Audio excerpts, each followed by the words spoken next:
اعوذ باللہ من الشیطان الرجیم بسم اللہ الرحمن الرحیم الف لام را کتاب انزلناہ الیک الف لام را، یہ تو حروف مقطعات میں سے ہیں۔ آگے فرمایا کتاب، یہ کتاب ہے، انزلناہ جو نازل کی ہم نے آپ کی طرف، لتخرج الناس من الظلمات الی النور، تاکہ آپ نکالیں لوگوں کو اندھیروں سے روشنی کی طرف، بِإِذْنِ رَبِّهِمْ، اپنے رب کے حکم سے، اِلیٰ صراط عزیز حمید، اپنے رب کے حکم سے سیدھے رستے پر جو زبردست ہے، خوبیوں والا ہے۔ اللہ الذی لہ ما فی السماوات و ما فی الارض، اللہ وہ ہے، اللہ ہی کا ہے جو کچھ ہے آسمانوں میں اور جو کچھ ہے زمین میں۔ وَوَيْلٌ لِّلْكَافِرِينَ مِنْ عَذَابٍ شَدِيدٍ، اور ہلاکت ہے کافروں کے لیے ایک سخت عذاب سے۔ الذین یستحبون الحیات الدنیا، وہ لوگ جو پسند کرتے ہیں دنیا کی زندگی کو، علی الآخرۃ، آخرت پر، ویصدون عن سبیل اللہ، اور وہ روکتے ہیں لوگوں کو اللہ کی راہ سے، ویبغونہا عوجا، اور وہ تلاش کرتے ہیں اس میں ٹیڑھا پن، اولئک فی ضلال بعید، وہی لوگ ہیں دور کی گمراہی کے اندر۔ یہ سورہ ابراہیم آج ہمارا شروع ہوا ہے سبق، اور سورہ ابراہیم جو ہے اللہ پاک نے حضرت ابراہیم علیہ السلام کا، چونکہ اس میں قصہ بیان کیا گیا ہے تو ابراہیم علیہ السلام کے نام پر ہی اسی سورت کو جو ہے وہ رکھا گیا ہے۔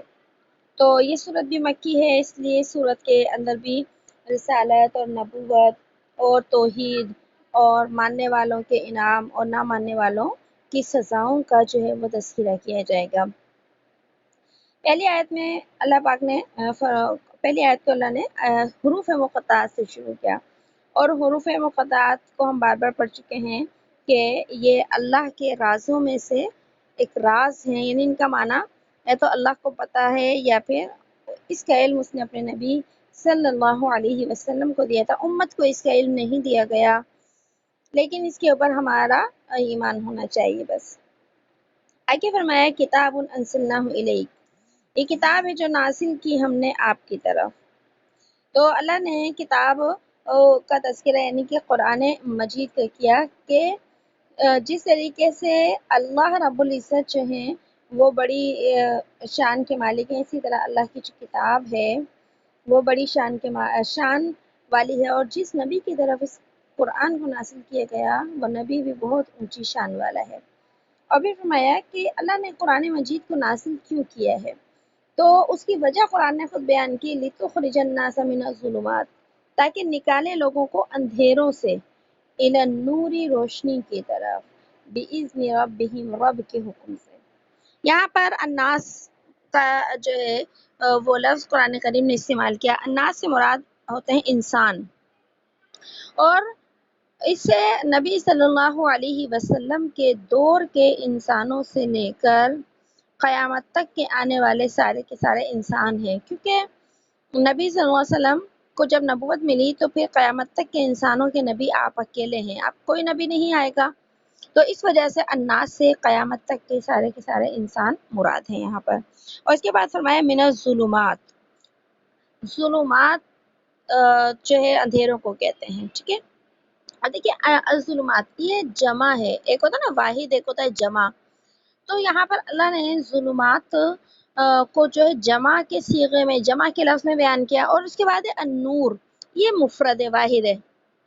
ایک لفظ مفرد آیا ہے یہاں پر اور ایک لفظ جو ہے یہاں پر جمع آیا ہے، اور کیوں آیا ہے یہ بھی ابھی ہم پڑھ لیتے ہیں۔ اب اس سے پہلی بات یہ کہ ظلمات کا مطلب کیا ہے۔ ظلمات سے کا لفظی معنی ہوتا ہے اندھیرا، تو یہاں پر کیا اندھیرا مراد ہے جیسے رات میں اندھیرا ہو جاتا ہے، تو یہاں پر یہ والا رات کا اندھیرا مراد نہیں ہے، بلکہ یہاں پر جو ہے کفر و شرک کا جو ہے وہ اندھیرا مراد ہے، کفر اور شرک مراد ہے۔ اسی طرح انسان کی جو برے اعمال ہوتے ہیں، گناہ ہوتے ہیں، ان کی جو ظلمت ہوتی ہے، ان کی جو سیاہی ہوتی ہے وہ مراد ہے۔ کیونکہ جب انسان کفر کرتا ہے، شرک کرتا ہے یا گناہ کرتا ہے تو اس دوسری روایت میں آتا ہے کہ اس کے دل کے اوپر جو ہے، یہ عام گناہ کے لیے بھی نا، جب انسان گناہ کرتا ہے تو اس کے دل کے اوپر ایک سیاہ نقطہ لگا دیا جاتا ہے۔ اگر انسان توبہ کرتا ہے تو وہ نقطہ مٹا دیا جاتا ہے، اور اگر انسان توبہ نہیں کرتا تو وہ اور گناہ پہ گناہ کیے چلا جاتا ہے تو اس کا دل آہستہ آہستہ مکمل سیاہ ہو جاتا ہے۔ اور جب انسان کا دل سیاہ ہو جاتا ہے تو حق بات اس پر اثر نہیں کرتی۔ جیسے کہ نبی صلی اللہ علیہ وسلم کے دور میں کتنے کفار تھے، حالانکہ وہ آپ کو اپنی آنکھوں سے دیکھتے تھے اور اپنے کانوں سے آپ کے جو ہے وہ کلام کو سنتے تھے، لیکن پھر بھی ایمان نہیں لاتے تھے، کیونکہ ان کے دل جو ہے کفر و شرک کی وجہ سے سیاہ ہو چکے تھے۔ تو اسی طریقے سے اگر ایک انسان گناہ کرتا ہے، اگرچہ وہ کافر بھی نہ ہو، ٹھیک ہے نا، کافر نہ ہو لیکن پھر بھی گناہوں کی وجہ سے اس کا دل جو ہے وہ کیا ہو جاتا ہے، سیاہ ہو جاتا ہے۔ تو یہاں پر اللہ نے یہ ظلمات کا جو لفظ ہے اس کو جمع اس لیے بیان کیا کہ کفر کی، شرک کی بہت ساری قسمیں ہیں اور بہت ساری شکلیں ہیں کفر کی اور شرک کی۔ دیکھیے آج کل جو ہے نام نہاد مسلمان بھی مختلف طریقوں سے جو ہے شرک میں پڑے ہوئے ہیں، جیسے خاص طور پر جو لوگ کمزور عقیدوں کے ہوتے ہیں تو کبھی وہ کسی کو اپنا پیر فقیر بنا لیتے ہیں، کبھی کسی کو آج بھی سوشل میڈیا کے اوپر بہت سارے ایسی چیزوں کی معلومات بھی ملتی ہے جو حقیقت بھی ہوتی ہے کہ لوگ ان جو ہے کیا کرتے ہیں، ان کو سجدے کر رہے ہیں، ان سے دعائیں مانگ رہے ہیں اس طریقے سے۔ تو یہ شرک کی نا بہت ساری قسمیں، صرف شرک یہی نہیں ہے کہ بتوں کے آگے سجدہ کیا جائے، بلکہ غیر اللہ کے آگے جتنا بھی سجدے کیے جاتے ہیں سارے کے سارے کیا ہیں، یہ شرک میں شامل ہو جاتے ہیں۔ تو اسی طرح کفر کی بہت ساری شکلیں ہیں، اور اسی طریقے سے انسان جو گناہ کرتا ہے نا، اس گناہ کی بھی بہت ساری شکلیں، بہت سارے طریقے کے گناہ ہوتے ہیں، کچھ زبان کے ہوتے ہیں، کچھ کان کے ہوتے ہیں، کچھ ہاتھوں کے ہوتے ہیں، کچھ پیروں کے ہوتے ہیں، دل دماغ کے ہوتے ہیں، مال کے گناہ ہوتے ہیں، اور اسی طریقے سے دل کے گناہ ہوتے ہیں، جیسے حسد ہو گیا، بغض ہو گیا، نفرت ہو گئی، روحانی گناہ ہوتے ہیں، جسمانی گناہ ہوتے ہیں۔ تو گناہوں کی بھی بہت ساری قسمیں ہوتی ہیں اور کفر و شرک کی بہت ساری، اس لیے اللہ پاک نے یہاں پر ظلمات کو جو ہے وہ جمع کے لفظ سے بیان کیا کہ ظلمتیں یعنی اندھیرے دنیا میں بہت سارے ہوں گے، لیکن نور جو ہے اللہ نے اس کو واحد بیان کیا کہ نور سے مراد کیا ہے، ایمان کی اور حق کی روشنی ہے، اور ایمان اور حق دنیا میں صرف ایک ہی ہے، اللہ پر ایمان اور نبی صلی اللہ علیہ وسلم کی نبوت پر ایمان اور قرآن کے اوپر ایمان۔ تو نور کی جو شکل اللہ نے دنیا میں بنائی ہے نا وہ صرف ایک ہے، یعنی اس کو ہم قرآن بھی کہہ سکتے ہیں۔ تو اس لیے فرمایا کہ اس قرآن کو دنیا میں بھیجنے کا اصل مقصد کیا ہے،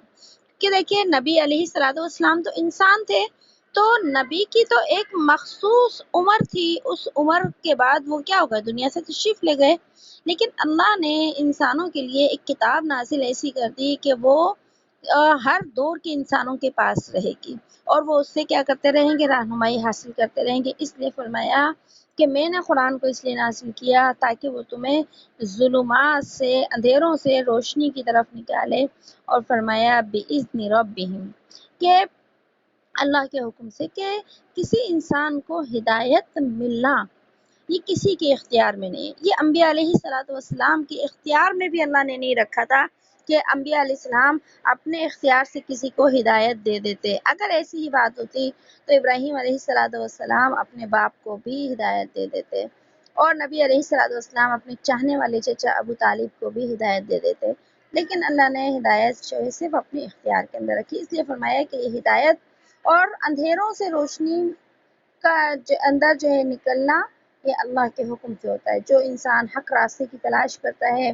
اور اس پر چلنا چاہتا ہے تو اللہ اس کے لیے حق راستے کو کیا کرتے ہیں، واضح کر دیتے ہیں۔ اور اس کے بعد اللہ پاک نے ارشاد فرمایا، تو پتہ چلا کہ سارے دنیا کے انسانوں کو جو ہے وہ ظلمت سے نکالنے اور روشنی میں لانے کا واحد ذریعہ جو ہے صرف اور صرف جو ہے وہ کیا ہے، قرآن مجید ہے۔ اور پھر اس کے بعد قرآن مجید کی آگے دوسری آیات کے اندر اللہ نے دیکھیے ایک اور قرآن کریم کی بار بار صفت بیان کی۔ ایک تو دیکھیے یہ صفت ہو گئی اور خوبی ہو گئی نا کہ وہ اندھیروں سے روشنی کی طرف نکالتا ہے۔ تو اندھیروں سے روشنی کی طرف جو قرآن نکالتا ہے اس کے مختلف طریقے ہوتے ہیں۔ ایک تو کیا کہ قرآن کے اوپر ایمان لایا جائے تو انسان کفر و شرک کے اندھیرے سے نکل جاتا ہے۔ دوسرے نمبر پر انسان جب قرآن کو سمجھتا ہے، عمل کرتا ہے تو برائیوں سے نیکیوں کی طرف آ جاتا ہے، اس اندھیرے سے نکل جاتا ہے۔ اسی کے ساتھ ساتھ دوسری جگہ پر قرآن کریم کی ایک خوبی، ایک صفت یہ بھی بیان کی گئی ہے کہ قرآن مجید کی تلاوت جو ہے یہ بھی جو ہے نا انسان کے لیے کیا ہے، ایک نعمت ہے کہ قرآن مجید کی ایک خوبی ہے کہ قرآن کریم کی تلاوت جب انسان سمجھ کر کرے چاہے بغیر سمجھے، ہر انسان تو ترجمہ نہیں جانتا، بغیر سمجھے کرتا ہے، تو بھی انسان کے نفس کے اوپر، اس کے دل کے اوپر یوں کہیں کہ قرآن کریم کے اوپر جو ہے کیا ہوتا ہے، کیا اثر ہوتا ہے بالکل۔ اور وہ جب انسان تلاوت کرتا ہے تو یہ خالی تلاوت بھی انسان کو برائیوں سے بچنے میں کیا کرتی ہے، مدد کرتی ہے۔ اور کم از کم ایک تو ہوتا نا انسان ویسے گناہ کرتا ہے، ایک ہے کفر و شرک، تو قرآن کریم کی تلاوت کی یہ خوبی ہے کہ جو لوگ قرآن کریم کی تلاوت کرتے ہیں تو وہ بھلے سے کتنے ہی جو ہے وہ کفر و شرک کتنا بھی خوبصورت ہو کر ان کے سامنے کیوں نہ آ جائے، لیکن پھر بھی اللہ پاک قرآن کریم کے پڑھنے کی برکت کی وجہ سے ان کو کفر اور شرک سے جو ہے وہ بچا لیتے ہیں۔ تو اس وقت میں دنیا کے اندر جو ہے مسلمانوں کو گمراہ کرنے کے بہت سے طریقے اختیار کیے جا رہے ہیں۔ تو یاد رکھیے کہ موجودہ دور کے اندر بھی جو لوگ قرآن کریم سے اپنا رشتہ جوڑتے ہیں اور تلاوت کرتے ہیں تو آج کے دور میں بھی وہ کفر کے ان جو ہے وہ جال جو ہیں کفر کے، ان سے کیا ہو جاتے ہیں، بچ جاتے ہیں۔ ہاں وہ لوگ، وہ گھر، وہ ان گھروں کے لوگ جو کہ قرآن سے بالکل غافل ہوتے ہیں کہ ان کے گھروں میں قرآن مجید کی تلاوت بھی نہیں ہوتی، ان کا کوئی واسطہ ہی نہیں ہے قرآن سے، تو اکثر ایسے لوگ جو ہے قرآن سے دور ہونے کی وجہ سے کفر اور شرک کے اندر کیا ہوتے ہیں، پڑ جاتے ہیں۔ تو بہرحال اللہ پاک نے قرآن کریم کی جہاں اور خوبیاں رکھی ہیں وہاں قرآن کریم کی تلاوت کی بھی اللہ نے یہ خوبی رکھی ہے۔ اور اس کے بعد آگے فرمایا کہ اللہ وہ ذات ہے الی صراط العزیز الحمید، کہ اللہ وہ ہے جو کہ زبردست ہے، حکمتوں والا ہے، اور پھر اللہ نے اپنی صفات بیان کی کہ اللہ ہی وہ ہے، سارے آسمان اور زمینوں کا مالک ہے، اسی نے قرآن مجید جو ہے وہ نازل کیا ہے۔ اور اس کے بعد فرمایا وَوَيْلٌ لِّلْكَافِرِينَ مِنْ عَذَابٍ شَدِيدٍ، اور ہلاکت ہے کفار کے لیے ایک سخت عذاب سے۔ سخت عذاب سے مطلب کہ جن لوگوں کو قرآن کی نعمت دی گئی اور وہ قرآن کریم کا انکار کرتے ہیں، قرآن سے جو ہے وہ کیا ہے چھوڑ کر کفر و شرک کے اندھیروں میں ڈوبے ہوئے ہیں، تو اے نبی ان کے لیے بڑی بربادی کی خبر ہے، آپ ان کو بڑی بربادی اور ہلاکت کا جو ہے وہ ہلاکت کی خبر سنا دیجیے۔ تو اب دیکھیے قرآن کریم کے منکر جیسے کہ جو آج کے غیر مسلم ہیں، کرسچن ہیں، یہودی ہیں، ہندو ہیں، یہ لوگ قرآن کریم کو تو ظاہر مانتے ہی نہیں ہے، تو یہ بھی منکر ہوئے۔ اسی طریقے سے میں نے آپ کو پہلے بھی بتایا کہ جو ہمارے ہاں مسلمان کہلائے جانے والے جو لوگ رافضی ہیں، جنہیں ہم سادہ زبان میں شیعہ کہتے ہیں، یہ شیعہ بھی قرآن کے تحریف کے عقیدے کے قائل ہے۔ میں نے پہلے ہی کلاسز میں بھی یہ بات تھوڑی سی واضح کی تھی کہ ان لوگوں کا عقیدہ بھی یہ ہے کہ معاذ اللہ یہ قرآن صحیح قرآن نہیں ہے، یہ قرآن غلط ہے، اس قرآن کے اندر بہت ساری تبدیلیاں کر دی تھیں۔ تو ہم اس عقیدے کے قائل ہیں کہ جو شخص قرآن کریم کے اندر اس عقیدے کا قائل ہوتا ہے کہ قرآن کریم معاذ اللہ غلط ہے اور تو وہ شخص بھی کیا ہو جاتا ہے؟ کافر ہو جاتا ہے۔ تو اس لیے ساری ہی قسم کے جو لوگ قرآن کریم کا انکار کرنے والے ہیں وہ کفر و شرک کے اندھیروں میں پڑے ہوئے ہیں، اور اے نبی ان کے لیے بڑی بربادی ہے۔ تو یہ بربادی اور ہلاکت ہر دور کے اندر قرآن کے منکروں کے لیے ہے، صرف صحابہ کے دور کے لیے نہیں، بلکہ قیامت تک کے آنے والے دور میں جتنے لوگ قرآن کا انکار کرتے رہیں گے، یہ قرآن کی آیت ان کی بربادی کی خبر سناتی رہے گی۔ تو اب مطلب اور خلاصہ کیا نکلا اس آیت کا کہ جو بدنصیب لوگ قرآن کا انکار کر دیں تو ان کے لیے بھی یہ ہلاکت ہے، اور جو لوگ قرآن کو مانتے تو ہیں کہ ہاں قرآن ہماری کتاب ہے، لیکن ان کی زندگی میں قرآن نہیں ہے، نہ قرآن کی تلاوت سے ان کا کوئی واسطہ ہے، نہ قرآن کے عمل سے ان کا کوئی واسطہ ہے۔ کتنے ایسے لوگ ہیں ہمارے ارد گرد بھی، اور خاص طور پہ جو لوگ زیادہ دنیاوی اعتبار سے جو ہے وہ پڑھنے لکھنے میں آگے نکل جائیں، اور جن کی تربیت کرنے والا کوئی نہ ہو، جن کے گھروں کے اندر دینی جو ہے وہ معلومات نہ ہو، دینی کوئی ذہن رکھنے والا نہ ہو، تو آج بھی ہمارے گھروں کے اندر ایسے لوگ ہیں ہمارے ملک کے اندر جو بالکل قرآن سے غافل ہیں۔ تو آیا ہے کہ ایسے لوگ جو بالکل قرآن سے عمل کے حساب سے بھی غافل ہیں، صرف وہ اتنا مانتے ہیں قرآن کو کہ ہاں ہماری کتاب ہے بس یہ، لیکن یہ کتاب کہتی کیا ہے عمل کے حساب سے اور تلاوت کے حساب سے، تو ان کے لیے بھی یہ وعید ہے، اور اللہ کی طرف سے اس عذاب کی ان کے لیے بھی اعلان ہے۔ دیکھیے آج کل جو ہے ہمارے جو کالجز ہیں، یونیورسٹیز جو ہیں، ان کے اندر جو ہماری ینگ جنریشن جو ہے، اور خاص طور پر ہمارے وہ بچے جن کے گھر میں دین کا تعلق نہیں، اسی لیے کہتے ہیں نا کہ کسی بچے کی پہلی تربیت کی جو تربیت گاہ جو ہوتی ہے وہ ماں کی گود ہوتی ہے۔ اگر ماں کی گود میں اچھی تربیت مل گئی، وہ انسان زندگی کے کسی بھی ماحول میں چلا جائے، دنیا کے کسی بھی حصے میں چلا جائے، وہ بہکے گا نہیں، کیونکہ اس کی تربیت ہو چکی ہے، اس کا ذہن بن چکا ہے۔ اور دیکھیے دنیا میں بہت ساری ایسی مثالیں ہیں کہ کتنے لوگ ہیں جو باہر ممالک میں پڑھ رہے ہوتے ہیں، کام کر رہے ہوتے ہیں، لیکن ان کی تربیت اتنی اچھی ہو چکی ہوتی ہے کہ وہ اس ماحول کے اندر بھی نہیں بہکتے بالکل، بلکہ اپنے دین کے اوپر کیا رہتے ہیں؟ بالکل قائم رہتے ہیں۔ تو یہ وجہ ان کی گھر کی تربیت ہوتی ہے۔ جبکہ ہمارے پاکستان کے اندر رہنے والے، ہمارے یونیورسٹیز کے اندر پڑھنے والے کتنے بچے آئے دن سوشل میڈیا کے اوپر ایسی جو ویڈیوز بھی آتی رہتی ہیں، اور جو یقیناً جو ہے ایسا کچھ ہو رہا ہے کہ ایسے ہمارے ہاں نوجوان طبقہ بھی ہے یونیورسٹیز کے اندر جن کو یہ نہیں پتا کہ صحابی کون ہوتے ہیں، جن کو یہ نہیں پتا کہ ہمارے نبی کا نام کیا تھا۔ اور ایسے ہی میں نے ایک انٹرویو دیکھا کسی کا، تو اس نے یونیورسٹی کے کئی بچوں سے جو ہے اس طرح کے سوالات کیے، لڑکے تھے، تو ان کو یہ نہیں پتا تھا کہ حضرت عمر کوئی صحابی ہیں یا حضرت عمر کوئی نبی ہیں، ان کو یہ بھی نہیں پتا تھا۔ ان کو یہ بھی نہیں پتا تھا کہ اسلام اللہ کے بڑے بڑے پیغمبر کون سے ہیں، یا صحابہ میں ابو بکر صدیق کون تھے، انہیں یہ بھی نہیں پتا تھا۔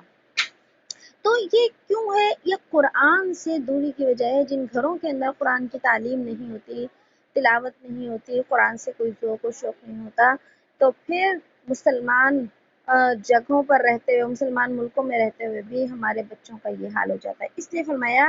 کہ صرف کفار کے لیے یہ وعید نہیں ہے، بلکہ مسلمان کہلانے والوں کے لیے بھی یہی وعید ہے، ویل للکافرین من عذاب شدید۔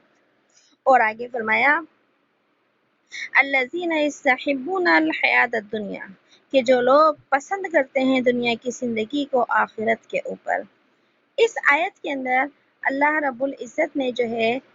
قرآن کے انکار کرنے والوں کی 3 حالتوں کا جو ہے وہ بیان کیا گیا ہے، بیان فرمایا کہ جو قرآن سے غافل لوگ ہیں، قرآن کا انکار کرنے والے لوگ ہیں، ان کی 3 نشانیاں ہوتی ہیں، یا یوں کہیں کہ ان کی 3 باتوں کی وجہ سے وہ لوگ قرآن کے عمل کی طرف نہیں آتے، یا قرآن کے اوپر وہ ایمان نہیں لاتے۔ قرآن نے 3 باتوں کو بیان فرمایا۔ پہلی بات بیان فرمائی الذین یستحبون الحیات الدنیا علی الآخرہ، کہ وہ دنیا کی زندگی کو آخرت سے زیادہ پسند کرتے ہیں، دنیا کی زندگی کے نفع کو، آرام کو، دولت کو، عیش و عشرت کو، راحت کی زندگی کو اور عزت کو، شہرت کو، دولت کو، حکومت کو، اقتدار کو، ساری چیزیں دیکھیں کہ وہ ان کو زیادہ ترجیح دیتے ہیں، آخرت کا نقصان کر لیتے ہیں۔ تو ان کی پہلی جو ہے نشانی یہ ہے۔ اور کہ اب اس دور میں جو صحابہ کرام کے دور میں تھے تو وہ لوگ تو قرآن کریم نازل ہوتے ہوئے دیکھتے تھے، اور معجزات ان کے سامنے، جیسے شق کی کمر کا ہم نے معجزہ پڑھا تھا، چاند کے 2 ٹکڑے ہونے کا، اور اسی طریقے سے اور بھی نبی علیہ السلام کے معجزات دیکھتے تھے، وہ پھر بھی ایمان نہیں لاتے تھے۔ تو پتہ چلا کہ وہ دنیا کی محبت ان کے دلوں میں اتنی آ چکی تھی کہ آخرت کے معاملے سے وہ اندھے ہو گئے تھے بالکل، اور اس لیے انہوں نے دنیا کے اندھیروں کو پسند کر لیا۔ بے شک دنیا کی روشنیاں کتنی، آج دنیا کے اندر بہت ترقی ہے، لیکن اللہ کے فرمان کے مطابق یہ سب اندھیرے ہیں۔ اور دوسری خاصیت بیان فرمائی وَيَصُدُّونَ عَن سَبِيلِ اللَّهِ، اور وہ روکتے ہیں دوسروں کو، اور روکتے ہیں دوسروں کو اللہ کے راستے سے۔ مطلب کیا کہ خود تو رہتے ہی ہیں اندھیروں کے اندر، کفر کے اندر، شرک کے اندر یا گناہوں کے اندر، اور دوسرے لوگوں کو بھی دین کی طرف نہیں آنے دیتے، دوسرے لوگوں کو بھی اللہ کے راستے سے روکتے ہیں، قرآن سے روکتے ہیں، قرآن کی تعلیم سے روکتے ہیں۔ آج دیکھیے ایک کافر تو کیا، ایک مسلمان جو لبرل مسلمان ہے ہمارے یہاں، ورنہ ہمارے یہاں جو عمومی طبقہ ہے مسلمانوں کا، چاہے وہ کمزور ہو لیکن پھر بھی وہ دین کی دین سے عقیدت رکھتا ہے، دین کے علم سے عقیدت رکھتا ہے، چاہے بے شک نہ وہ پڑھا ہو۔ لیکن ہمارے یہاں ایک لبرلز کے جو شکل میں ایک ایسا طبقہ پایا جاتا ہے جن کا دین کا علم حاصل کرنا، قرآن کا علم حاصل کرنا تو بہت دور کی بات ہے، وہ دوسرے لوگوں کو بھی اس طرف نہیں آنے دیتے۔ کتنے ایسے لوگ ہیں جو دوسرے لوگوں کو بھی کیا ہے، تانے دیتے ہیں، اور مختلف طرح سے کیا کرتے ہیں، ان کو باتیں کرتے ہیں، ان کو جو ہے دقیانوس کہتے ہیں، انہیں بیکورڈ کہتے ہیں، کہ تو یہ ہے قرآن سے روکنا۔ اب کفار جو ہیں وہ بھی قرآن سے روکتے تھے، جیسے کہ کفار مکہ جو تھے صحابہ پر ظلم کیا کرتے تھے، تشدد کیا کرتے تھے، اور حتیٰ کہ وہ ہمارے نبی صلی اللہ علیہ وسلم کو بھی ایذا پہنچایا کرتے تھے، اور انہوں نے تو اعلان کر رکھے تھے مکے کے اندر کہ اگر کوئی ایمان قبول کرے گا تو ان کو دکھ دیں گے، تکلیفیں دیں گے، جیسے حضرت بلال حبشی رضی اللہ تعالیٰ عنہ کا واقعہ آتا ہے کہ کس طریقے سے انہیں عزت دیتے تھے، حضرت سمیہ رضی اللہ تعالیٰ عنہ، حضرت زنیرہ رضی اللہ تعالیٰ عنہ، حضرت خبیب بن ارت، حضرت مصعب بن عمیر، کتنے سارے ایسے نام ہیں صحابہ کے جن کو وہ دین اسلام سے روکتے تھے۔ تو اس دور میں بھی تھا، آج کے دور میں بھی ہے یہ۔ تو اللہ نے فرمایا کہ ان بد نصیب لوگوں کی دوسری نشانی یہ ہے کہ وہ لوگوں کو اللہ کے راستے سے روکتے ہیں۔ اور تیسرے نمبر پر تیسری نشانی کو اللہ نے بیان فرمایا وَيَبْغُونَهَا عِوَجًا، اور وہ تلاش کرتے ہیں اس کے اندر ٹیڑھا پن، اولئک، پھر اللہ نے ان کا انجام بتایا، اولئک فی ضلال بعید، وہ دور کی گمراہی کے اندر ہے۔ اب تیسری خصلت کیا ہے کہ وہ کیا کرتے ہیں، ٹیڑھا پن تلاش کرتے ہیں۔ ٹیڑھا پن مطلب کہ دین کے معاملے میں، قرآن کے اندر اور اللہ کے راستے میں، قرآن ہو یا سنت ہو، تو اس کے اندر وہ نا کمیاں تلاش کرتے ہیں۔ جیسے لوگ ہیں نا علماء میں کمیاں تلاش کرتے ہیں، بھئی عالم تو یوں ہو گئے، مدرسے والے یوں ہو گئے، مسجد کے مولوی جو ہے یوں ہو گئے، تو اصل میں وہ دین کے اوپر اعتراض کرتے ہیں۔ اور کمی انسان ہونے کے ناطے تو ہر انسان کے اندر ہے، چاہے وہ عالم ہو، مولوی ہو، حافظ ہو، ہر انسان کے اندر انسان ہونے کے ناطے کمی ہو سکتی ہے، لیکن یاد رکھیے دین میں کمی نہیں ہو سکتی۔ انسان ہونے کے ناطے انسان میں نقص ہو سکتا ہے، لیکن ہمارے دین کے اندر کوئی بھی نقص نہیں ہو سکتا۔ تو ان کی تیسری جو خصلت ہے اللہ نے بیان فرمائی کہ یہ اللہ کے راستے میں، سیدھے راستے میں، قرآن اور سنت کے اندر جو ہے نا کوئی نہ کوئی کمی تلاش کرتے رہتے ہیں، اور اگر کوئی موقع مل جائے تو کیا کرتے ہیں، اعتراضات کرتے ہیں۔ دیکھیے آج کے دور میں اعتراضات کیسے ہوتے ہیں، الگ الگ لوگوں کے الگ الگ طریقے سے۔ اب جو ہمارے ہاں ایک جدید تعلیمی یافتہ جو طبقہ ہے اور جو بالکل ہی دین سے بے دین ہے، لبرلز انہیں کہتے ہیں، تو ایک وہ کیا اعتراض کرتے ہیں کہ جی یہ جو لوگ ہیں حج کرنے جاتے ہیں، عمرہ کرنے جاتے ہیں، اور جو ہے اتنا حج و عمرے کے اوپر پیسہ لگتا ہے، اس سے تو بہتر ہے کسی غریب بچی کی شادی کر دی جائے۔ یہ کیسا حکم ہے کہ جی نا اتنا پیسہ وہاں جانے کے اوپر لگا دو، اس سے تو کسی غریب کی مدد ہو سکتی ہے۔ اسی طریقے سے جب قربانی کا موقع آتا ہے تو کہتے ہیں کہ روز یہ ہر سال اتنے لاکھوں کروڑوں جانور کاٹے جاتے ہیں، اور جی گند پھیل جاتا ہے ملک کے اندر، اور اتنے کروڑوں جانور، انسان تو پورے سال ہی گوشت کھاتا ہے، تو ضروری ہے 3 دن کے اندر اتنے لاکھوں کروڑوں جانوروں کو قربان کر کے اربوں روپے خرچ کر دینا؟ اس سے تو کیا ہے کہ کسی غریب کی بہت مدد ہو سکتی ہے۔ یہ ہیں اعتراضات اس قسم کے۔ تو حقیقت تو ہم سب جانتے ہیں، اللہ نے ہمیں جو حکم، جو کام جس طریقے سے کرنے کا حکم دیا، ہم نے وہی کرنا ہے۔ اگر کسی پر حج فرض ہے تو وہ حج کرے گا تو اس کا کام بنے گا، وہ اپنا پیسہ کہیں اور نہیں لگا سکتا۔ اگر کسی کے اوپر قربانی فرض ہے تو وہ قربانی ہی کرے گا تو اس کی ذمہ داری ادا ہوگی، وہ قربانی کے پیسے کسی اور کو مدد کے طور پر نہیں دے سکتا۔ اسی طریقے سے اور بھی الگ الگ طریقے سے اعتراضات کرتے ہیں، جیسے یہ ایک اعتراض کرتے تھے کفار مکہ کہ دیکھو تمہارا دین تو نا بڑا عجیب ہے، اور وہ عجیب کیسے ہے کہ جس جانور کو تمہارا اللہ مار دے، جیسے جانور مر جاتا ہے، خود بخود مر جائے تو ظاہر سی بات ہے وہ مردار ہو جاتا ہے، اسلامی حساب سے ہم نہیں کھا سکتے اس کو۔ تو یہ کہتے تھے کہ جس جانور کو تمہارا رب مار دے تو اس کو تو تم کہتے ہو حرام ہے، جس کو تم اپنے ہاتھ سے چھری پھیرتے ہو اس کو کہتے ہو کہ کھا لو۔ ابھی قربانی قریب ہے، لیکن جو ذبح ہوگا جانور وہ ہم کھا لیں گے، جو خود مر گیا تو اس کو ہم پھینک دیں گے۔ تو اس طرح کے جو ہے نا یہ اعتراضات دین اسلام کے اوپر کرتے تھے۔ تو چونکہ قرآن ہمیشہ کے لیے ہے، قیامت تک کے لیے، تو اس کے اندر جو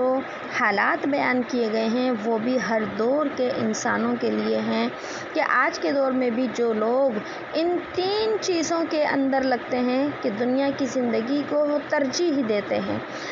اب یہ بھی سمجھ لیں کہ دنیا کی زندگی کو ترجیح دینے کا کیا مقصد ہے؟ کیا ایک انسان ہے، اس کو اللہ نے مال دیا ہے، آسائشیں دی ہیں، اور وہ عیش و عشرت کی زندگی گزارتا ہے، تو کیا یہ دنیا کی جو ہے وہ ترجیح ہے؟ دنیا کو ترجیح دینا ہے؟ نہیں، دنیا کو ترجیح دینے کا مطلب یہ ہوتا ہے کہ ایک طرف دنیا ہے، ایک طرف دین ہے، ایک طرف اللہ کا حکم ہے، اللہ کے حکم کو چھوڑ کر دنیا کے نفع کو اختیار کر لیا جائے۔ مثلا سود ہے، دیکھیے اب سود کا پیسہ ہے اور سودی نوکری ہے، اب ایک طرف حلال ہے لیکن تھوڑا سا ہے، اب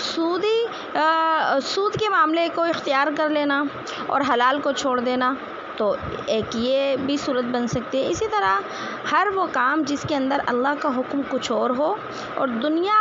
کی جو ہے اس اللہ کے حکم کی وجہ سے ہماری دنیا کے اندر فرق پڑتا ہو، ہمیں دنیا کی عیش و عشرت چھوڑنی پڑتی ہو، یہ ہے دنیا کی زندگی کو ترجیح دینا آخرت کے مقابلے میں۔ لیکن ایک شخص ایسا ہے، اللہ نے خوب مال دیا ہے اور بہت آسائشیں اور اچھی زندگی دی ہے، لیکن وہ اسی حساب سے کیا ہے، اللہ کے راستے پہ بھی چل رہا ہے، تو یہ عیش و عشرت تو نعمت ہے اب اس کے لیے۔ اور پھر آگے فرمایا ہے کہ وہ دوسری لوگوں کو روکتے ہیں۔ اسی طریقے سے یہ جو تیسری نشانی ہے نا، وَيَبْغُونَ عِوَجًا، کہ وہ دین میں ٹیڑھا پن تلاش کرتے ہیں، کجی تلاش کرتے ہیں، تو اس کی ایک شکل دیکھیں یہ بھی ہو سکتی ہے کہ وہ جو ہے اب گناہ کریں، غلط کام کریں اور سوچیں بس قرآن سے کوئی دلیل مل جائے تو ہم اپنے آپ کو کیا کر دیں، صحیح ثابت کر دیں۔ تو بہرحال کوئی سی بھی شکل ہو، اللہ نے فرما دیا جو لوگ یہ کام کرتے ہیں اولئک فی ضلال بعید، وہ دور کی گمراہی میں ہیں، بڑی دور کی گمراہی میں ہے۔ مطلب یہ کہ اب ان کا راستے کے اوپر آنا نا بہت مشکل ہے نبی، وہ اتنی دور کی گمراہی میں جا پڑے ہیں کہ ان کا اب جو ہے دنیا کو چھوڑ کر آخرت کی طرف متوجہ ہونا اور بہت مشکل ہے، اس لیے آپ ان کا غم نہیں کیجیے۔ یہاں پر یہ 3 خصلتیں کافروں کی بیان کی گئی ہیں، لیکن اگر کسی مسلمان کے اندر بھی یہ 3 خصلتیں موجود ہوں گی تو وہ بھی اللہ کی اس وعید کے اندر کیا ہے، شامل ہو جائے گا۔ اور ان میں پہلی یہی ہے دنیا کی محبت کو آخرت کے اوپر غالب کر دینا، اور دوسروں کو خود بھی دین سے دور رہنا اور دوسروں کو بھی دین سے دور رکھنے کی کوشش کرنا، اور تیسرے نمبر پر قرآن اور سنت کے اندر جو ہے اپنی مرضی کے فیصلے کرنا۔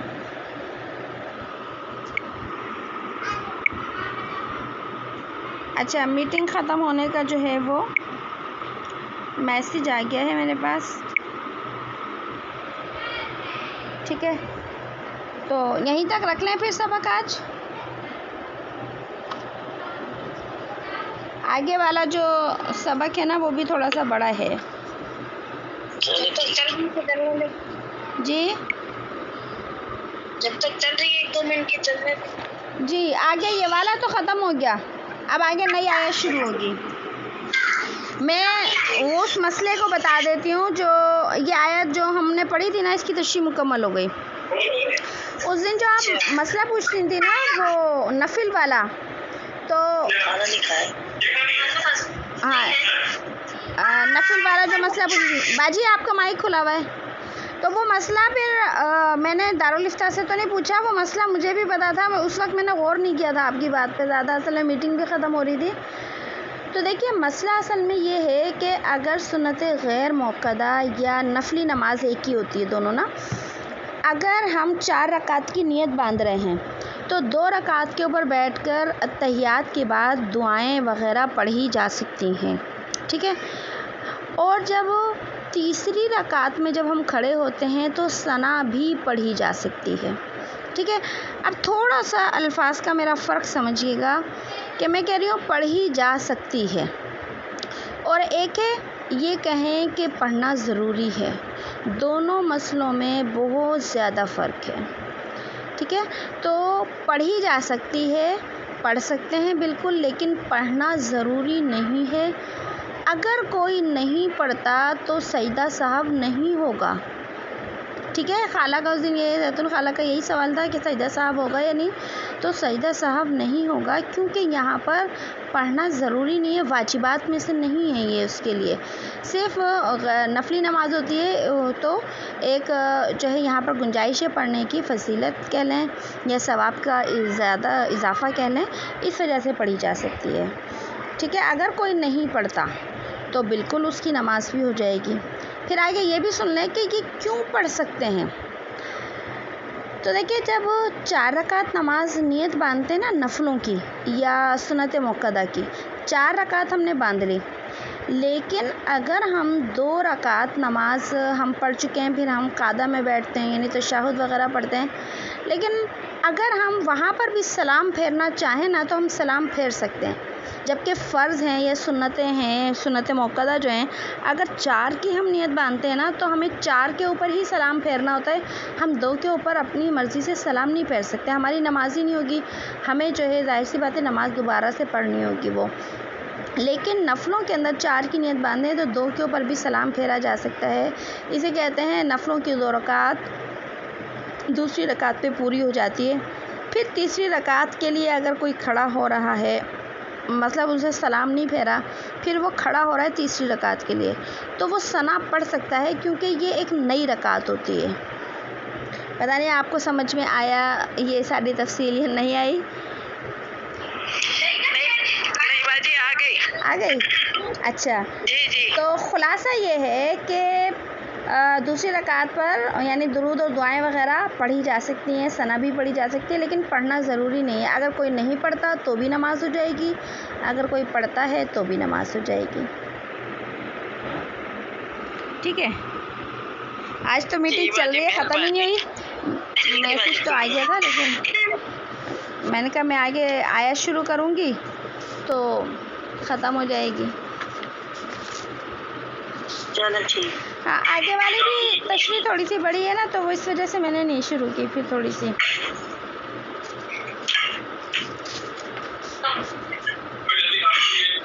باجی حیدرآباد کا کیا حال ہے؟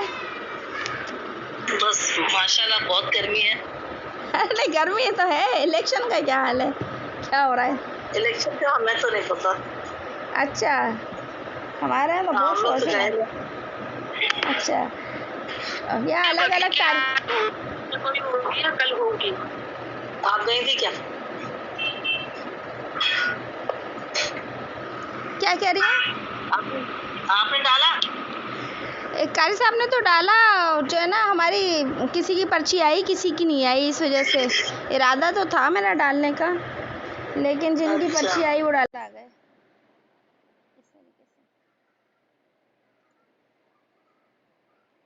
چلے پھر اب